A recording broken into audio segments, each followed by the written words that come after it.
Nakakatakot pag ganito yung mararanasan mo. Yun oh, parang sasabog. Kung may sakit ka sa puso, agoy. So ito yung ipipix natin. Ito lang kasi yung problema niya eh. Kita nyo naman gumagana. Nga lang parang tumutunog, parang sasabog. Yung mga ganitong klaseng diferensya, mapabago man or luma, siyempre may mangyayari talagang ganun. Ang pagkakaiba nga lang, pagbago, factory defect. Pag luma, sakit na talaga niya yan. Normal yan eh, sa gamit. So ipakita natin, ito yung mangyayari oh. Nakailang attempt na tayo. Ayaw pa rin magsindi oh. Ito yung delikado eh. Nangamoy na yung gas. Lipat muna tayo sa kabila. Ayun oh. Isang attempt nagsindi, pero ang laki. Pag ganyan din yung apoy, perwisyo yan. Ang mangyayari, mangingitim yung puwitan ng kaldero nyo. Kita nyo, parang umuulyap. Patingnan nga dito sa likod. Dapat tag-isang attempt lang eh. Yun oh, parang ang laki. Baka nakaranas na kayo ng ganito na parang sasabog. Based on my experience, dalawa lang posibilidad noon. Either dito sa kanyang head burner or madumi yung nozzle. Tingnan nyo naman parang sasabog na. Sabi nga, mas maganda pa yung nanakawan ka kaysa masunugan. Paalala lang mga idol, after natin magluto or anong gagawin natin, i-off lang natin yung tangke para safe. Nasa iyo na yan kung gagawin mo o hindi. Maganda sana kung may safety device yung regulator natin. Just in case mag-leak yung unit natin or sira na yung hose natin, makatulong din yung regulator na mayroong safety device. May regulator kasi na ordinary lang eh. Walang safety device. Kaya pag mayroong leak, tapos may nagsindi or may naninigarilyo, boom! Tapos, ang problema mo, idol. Ang nagustuhan ko dito sa head burner na to, pang heavy duty talaga siya. Bihira ko na lang makita itong mga ganito. So, dito tayo una mag-focus. Titingnan mo dito sa mga butas-butas, kung may nakaharang or may sira. Minsan kasi sa loob may agiw or dumi. Kaya ganun ang kakalabasan. Pangalawa natin i-check dito sa kanyang nozzle or dito sa kanyang knob. Nakita naman natin yung head burner niya. Walang agiw, walang dumi, hindi rin sira. So dito naman tayo mag-focus sa kanyang nozzle. Ganun yung mga cause na parang sasabog. Pag luma na yung unit mo, tapos ganun yung mangyayari. Pag nakarinig ka ng ganung tunog, check mo agad yung head burner niya, baka may butas na. Malalaman mo yun pag sira na, pag off mo, parang sasabog or boom. Ganun. Ibig sabihin nun, may butas na yung head burner natin. At kung wala naman doon sa mga nabanggit ko, possible dito sa kanyang nozzle. Ito yung ipapakita natin. Kung ma-check na natin to at hindi pa rin okay, last option natin doon sa kanyang baka doon sa gas valve niya mayroong napasok na dumi. Pag ganito lang yung unit mo, napakadaling tanggalin. Bukod sa konting screw lang, maliit pati. Kaya madali lang natin napaklas. Pero pag gas rinse pa to, nako, wala pa tayo rito. Ang dami kasing baklasin nun eh. Katunayan nga, mabibilang lang yung mga screw dito. Tapos ang dali pang linisan. Madali lang naman to masira kapag nagluto ka or nagprito. Tapos yung mga mantika or anong tawag nyo sa inyo, oil sa ibang term.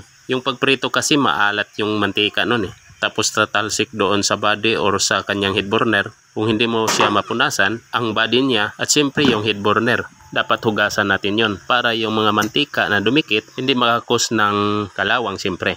So ito yung una nating i-check. Tingnan natin dito sa kanyang butas kung may mga dumi ba siya or agiw. Mas lalo na dito. Minsan kasi dito may nakakuha niya na mga agiw.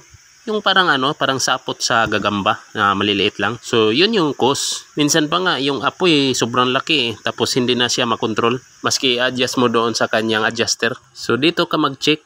Tapos itong butas na to dapat tusukin mo baka kasi hindi natin masyadong nakikita eh. Baka may dumi doon sa loob or mga sapot ng gagamba. Yun kasi ang ibig kong sabihin na agiw. Minsan kasi pag naka-stack yung unit natin tapos nakahubad lang walang pambalot at sa tagal nang nakatambak, minsan pinamahayan talaga ng mga gagamba dyan. Tingnan nyo mga idol dito sa kanyang nozzle. Tingnan mo. Ayan nakita niyo yung parang puti. Ayan parang dumidikit dyan sa kanyang nozzle. Hindi naman to siya sapot or hindi naman agiw. Mas lalong hindi dumi. Yung butas ng nozzle naharangan ng konti. Para siyang rubberized. Nung natingnan natin ng malapitan ito, nakita niyo yung mga puti sa gilid ng nozzle niya. Yung gilid sa bronze. So ito pala yung pinaka-gasket niya. Para yan sa anti-leak. Para di mag-leaking yung unit natin. Ang nangyari, nagkalat dito sa kanyang nozzle. Hopefully na dito yung may problema. Or ito talaga ang problema. Kita nyo naman, dumikit siya tapos natakpan pa yung butas. Para nakita ko na ang kahinatnan nito. Itong nozzle kasing to, dito lumalabas yung kanyang high. Dalawa lang naman to, high at saka low. Hindi kasi masyado nating nakita kanina. Ito pala, dito lang pala Pero di pa tayo masyadong sure. Kumbaga, 50-50 pa tayo. Di pa natin na-test yung unit So ito pa lang, ginagawa pa lang natin Pag hindi pa to na okay, so doon tayo sa kanyang loss option sa knob. Minsan kasi doon sa kanyang gas valve, may nabaklas na kasi ako noon Na-upload ko na doon sa baba. Minsan kasi may parang mga bakal-bakal doon sa loob ng gas valve, kaya nag-malfunction yung gas natin or pagdaloy ng kanyang gas papunta doon sa kanyang head burner. Pero hindi defect yung gas valve natin. Pag defect yung gas valve natin, malalaman mo yun kung halimbawa nagsindi ka ng apoy, pag off mo parang may naiwan pa doon sa head burner na apoy, yun defect yung gas valve natin. Sinusundot ko lang tong butas na to para swabe yung daloy ng gas. Baka kasi natakpan yung butas ng rubber. Di maganda yung flow ng gas. Hopefully dito talaga may problema. Since na busy tayo, naghahabol din tayo ng oras. At the same time, nakapagbigay din tayo ng idea sa mga viewers natin. Mayroon pa lang nagtanong sa akin regarding doon sa kanyang gas rinse na Fabriano, kung paano daw ayusin yung switch at syempre kung paano daw din baklasin yung tap. May inumpisahan na kasi ako noon, di nga lang natapos kasi sobrang busy. Tapos na tayo dito sa kanyang nozzle. So ibabalik na lang natin para ma-check natin. Step by step ba?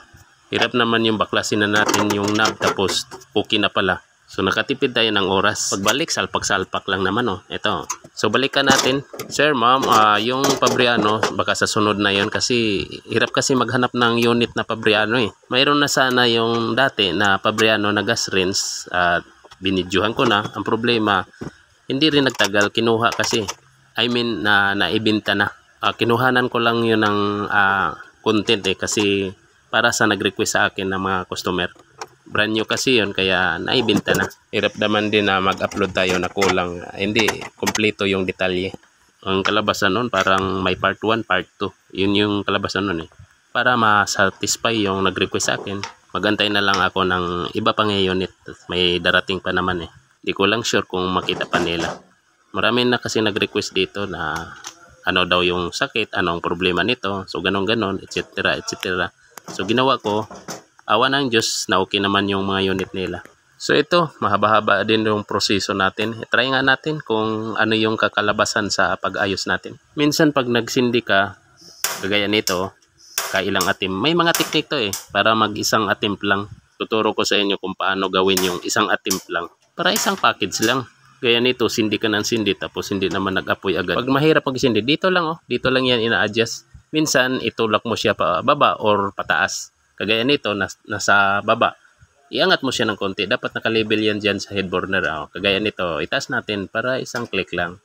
Yung isa kasi medyo nakataas ng masyado. So dapat ibaba din ng konti. Yung tinusok ko kanina, dapat naka-label lang yun sa head burner natin para isang click lang. Tingnan natin kung effective ba yung ginawa natin. Kung effective man siya, di gayahin mo na. Hirap kasi ng atim ka ng atim tapos ayaw magsindi. Kita mo, isang atim lang. Isa or dalawa, goods yun. Doon lang yung pag-adjust. Baba or taas, ikaw na mag-adjust doon. Gaya dito, laki ng apoy. So dito naman tayo mag-adjust sa kanyang adjuster. Adjuster lang to or kaya madumi yung nozzle. Hangin ba? Ano ba yung tawag sa inyo dyan? Ito papakita natin sa inyo para may idea din kayo. Mga simple kuan lang yan, basic ika nga. Ito tinusok ko na to kanina, baka may naiwan pa dyan na madumi. So dyan lang yan. Pero ang pinaka kuan talaga dito sa kanyang hangin pag-a-adjust. Ina-adjust na natin. May mga na-upload na ako nito paano mag-adjust ng hangin. Madali lang naman Yung ibang yung ibang head burner sinasalpak lang. Ito naman siya, ito yung pinaka-lock niya. Yung ibang lock, yung gagaya ng mga standard, yung lock kasi nila parang pinipihit lang din. Yung La German niya mayroon din ng ganun yung pinipihit lang yung pinaka-lock. Pero ibang model din yun. Tapos yung head burner nila, hindi kagaya nitong parang pang heavy duty talaga. Yung isa, parang manipis lang na, siguro matibay naman din yun. Depende na lang sa paggamit. Ito yung panghangin, ito. Na-adjust lang to, tingnan mo. Masyadong malaki yung butas. Dapat kung malakas yung apoy, ina-adjust mo lang to siya, medyo paliitan mo siya. Palitan mo ng konti ang butas. Pag malakas naman, tapos yung apoy parang napuputol na, parang wala na ngang apoy, ang gagawin mo naman, palakihan mo ng konti din. So ikaw na yung mag-a-adjust, ikaw na sa sitwasyon Basta tandaan mo lang, pag malaki yung apoy, paliitan mo yung yung adjuster. Pag malakas at parang napuputol na yung apoy, palakihan mo rin ng adjuster. Butas butas ng adjuster. O kita nyo?